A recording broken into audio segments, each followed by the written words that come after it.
और चलिए इसी बीच एक बड़ी खबर का जिक्र करेंगे। बात करेंगे दिल्ली से बड़ी खबर की, जहां मध्य प्रदेश पंचायत और निकाय चुनाव मामले में सुप्रीम कोर्ट में सुनवाई हुई। ओबीसी आरक्षण को लेकर सुनवाई हुई, जहां सुप्रीम कोर्ट ने फैसला सुरक्षित रखा। 10 मई को सुप्रीम कोर्ट फैसला सुनाएगा। सुप्रीम कोर्ट अपने फैसले में तय करेगा कि पंचायत चुनाव में ओबीसी आरक्षण दिया जाएगा या फिर नहीं।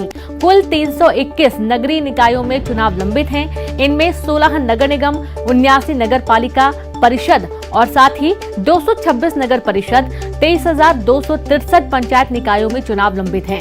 इनमें 22,709 पंचायतें, 313 जनपद पंचायत और 5 जिला पंचायत शामिल हैं। तो 10 मई को सुप्रीम कोर्ट फैसला सुनाएगा। सॉलिसिटर जनरल तुषार मेहता ने फैसला सुरक्षित रखा है। आपको बता दें कि कल भी सुनवाई हुई थी और आज एक बार फिर से सुनवाई हुई। मध्य प्रदेश पंचायत निकाय चुनाव को लेकर सुप्रीम कोर्ट में सुनवाई हुई और 10 मई को ये फैसला सुनाया जाएगा। तो दिल्ली से आपको बड़ी खबर दे रहे हैं, जहां पर ओबीसी आरक्षण को लेकर सुनवाई हुई सुप्रीम कोर्ट में। सुप्रीम कोर्ट ने फैसला सुरक्षित रखा है। 10 मई को सुप्रीम कोर्ट फैसला सुनाएगा। सुप्रीम कोर्ट अपने फैसले में तय करेगा कि पंचायत चुनाव में ओबीसी आरक्षण दिया जाएगा या फिर नहीं। ये सुप्रीम कोर्ट तय करेगा। कुल 321 नगरीय निकायों में चुनाव लंबित हैं और इनमें 16 नगर निगम, 79 नगर पालिका परिषद और 226 नगर परिषद शामिल हैं। और चलिए सीधे रुक करेंगे। जबलपुर से संवाददाता प्रतीक अवस्थी और सुशील दिल्ली से लाइव जुड़ गए हैं। तो सबसे पहले तो सुशील आपके पास आ रहे हैं, जैसा कि पंचायत और निकाय चुनाव को लेकर ये बड़ी हलचल थी कि इसमें आरक्षण लागू होगा कि नहीं होगा, और इसको लेकर आज अहम सुनवाई हुई है दिल्ली में। सुशील जी बिल्कुल, देखिए साफ तौर से मध्य प्रदेश के निकाय और पंचायत चुनाव को लेकर सुप्रीम कोर्ट में अहम सुनवाई हुई है। हालांकि ओबीसी कमीशन की तरफ से सुप्रीम कोर्ट में रिपोर्ट रख दी गई है। हालांकि सुप्रीम कोर्ट ने में मध्य प्रदेश सरकार की तरफ से कहा गया है कि जो फिलहाल रिकमेंडेशन कमीशन की तरफ से भेजा गया है उस पर ट्रिपल टेस्ट के आधार पर वो प्रक्रिया 1 हफ्ते में पूरी कर लेंगे। हालांकि इस पर सुप्रीम कोर्ट ने हैरानी जताई और ये कहा कितने कम समय के भीतर आप अपनी प्रक्रिया को कैसे पूरी कर लेंगे।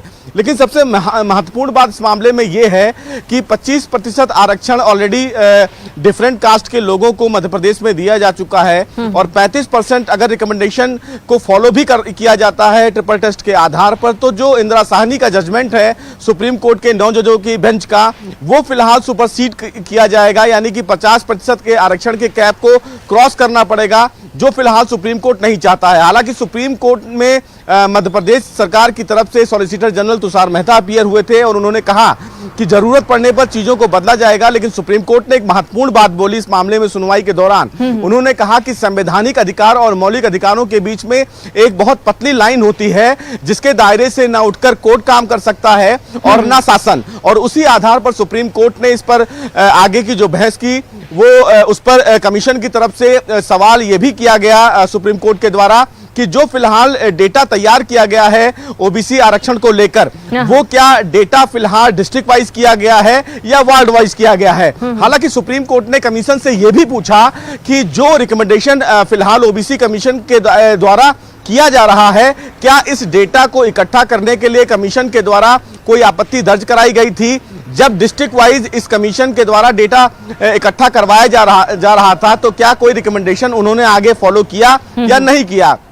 लेकिन सुप्रीम कोर्ट के समक्ष सबसे महत्वपूर्ण बात आई, वो फिलहाल 35% जो रिकमेंडेशन है उसको कैसे फिलहाल मध्य प्रदेश सरकार ट्रिपल टेस्ट के दायरे में कंप्रोमाइज करेगी। ये एक बहुत बड़ा मुद्दा रहा सुप्रीम कोर्ट के समक्ष। हालांकि राज्य सरकार की तरफ से सुप्रीम कोर्ट में यह जानकारी दी गई कि ट्रिपल टेस्ट के आधार पर इस प्रक्रिया को लेकर वो आगे बढ़ेंगे। लेकिन सुप्रीम कोर्ट ने मध्य प्रदेश सरकार पर कटाक्ष किया और यह कहा कि 5 साल के भीतर इस पूरे मामले में चुनाव की प्रक्रिया जो है वो पूरी कर देनी चाहिए। लेकिन 2 साल चुनाव पहले ही आप देरी से चल रहे हैं। ऐसे में अगर इस पूरे क्वांटम संख्या को मेरिट के आधार पर नहीं कंसीडर किया जाएगा, तो ये तय है कि जिस तरह महाराष्ट्र और झारखंड में चुनाव के लिए सुप्रीम कोर्ट ने गो हेड किया है, उसी आधार पर आने वाले समय में कहीं ना कहीं मध्य प्रदेश में भी चुनाव सुशील देखा आपको जाएगा, रोकना लेकिन मध्य चाहेंगे, प्रदेश सुशील आपको रोकना चाहेंगे क्योंकि वक्त की थोड़ी कमी है। अब प्रतीक आपके पास आते हैं, तमाम दांव पेच देखने को मिले। प्रतीक,